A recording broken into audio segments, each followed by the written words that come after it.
అందరికీ నమస్కారం అండి. ఈరోజు అంటే ఒక హిందూ మహిళ నుంచి ఒక పదం విన్నాను. ఈ మోదీ వచ్చిన కాడ నుంచి సనాతన ధర్మం అని తెగ వింటున్నాము. ఏ మతం మాత్రం పెట్టేదేముందండి, అందరూ సమానమే కదా అన్న మాటను విన్నాను. అయితే ఇలాంటి వాళ్ళకి అంటే ఆమెకు చెప్పాను. మళ్ళీ ఇలాంటి వాళ్ళకి కూడా చెప్పే సమాధానం ఏంటంటే, అందరం సమానం కాదండి, అది ఒకప్పుడు ఉండేది. మన మంచితనం వల్ల హిందూ ముస్లిం బాయ్ బాయ్ అన్నాము. క్రిస్టియన్స్ని కూడా మనం మత సహనం వహించాము, ప్లస్ ఇతర మతస్థులను గౌరవించాము. ఇంకొకటి, మన దగ్గర ఉన్నటువంటి ఏకత్వం ఏంటిదంటే, ఏ మతం దేవుడైనా సరే దేవుడు ఒకడని గట్టిగా నమ్మినాం కాబట్టి చర్చికి వెళ్ళినా, మసీదుకి వెళ్ళినా, గుడికి వెళ్ళినా కూడా మనం నమస్కారం చేసుకుంటాము. అది మన మంచితనము, దేవుడు అంటే పరిపూర్ణంగా మనకు తెలుసు కాబట్టి.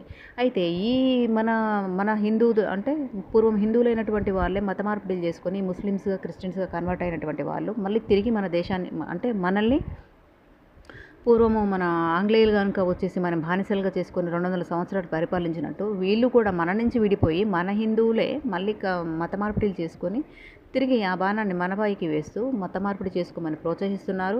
హిందువుల యొక్క బలహీనతలను బట్టి వారి అంటే ఏ దానికైతే ఆశపడతారో, ఒక డబ్బు విషయమే కానీ, లేకుంటే భయపెట్టే కానీ, ఇంకో రకంగా కానీ వాళ్ళని మత మార్పిడిలు చేస్తున్నారు.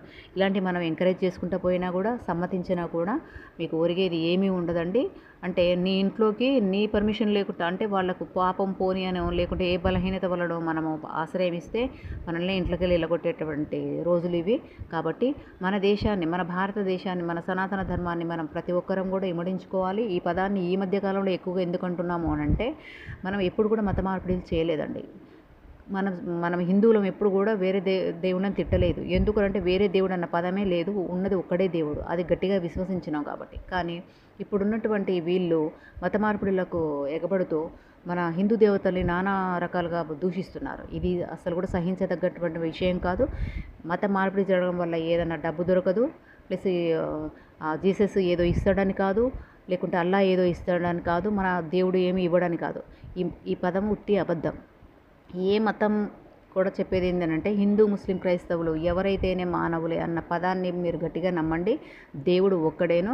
కాబట్టి ఈ సనాతనం అన్న పేరు ఇప్పుడు ఎందుకు వినిపిస్తుందంటే, ఇంత మంచితనంతో ఉంటే మన భారతదేశంలో మొత్తం హిందువులు వెళ్ళిపోయి క్రిస్టియన్స్, ముస్లిమ్స్గా మారే ప్రమాదం ఉంటుంది. కాబట్టి మనం ఇకనైనా మేలుకొని ఈ మత మార్పిడులను వ్యతిరేకిస్తూ అలాంటి వారిని ప్రోత్సహించకుండా మన ధర్మాన్ని, మన పిల్లలతో సహా మూలకున్న ముసలమ్మ వరకు కూడా మన వేదాలని కానీ, మన ఏమంటారు, మన ఇతిహాసాలను కానీ, రామాయణ భారతాలను కానీ ప్రతి ఒక్కరూ వల్లవేయాలి.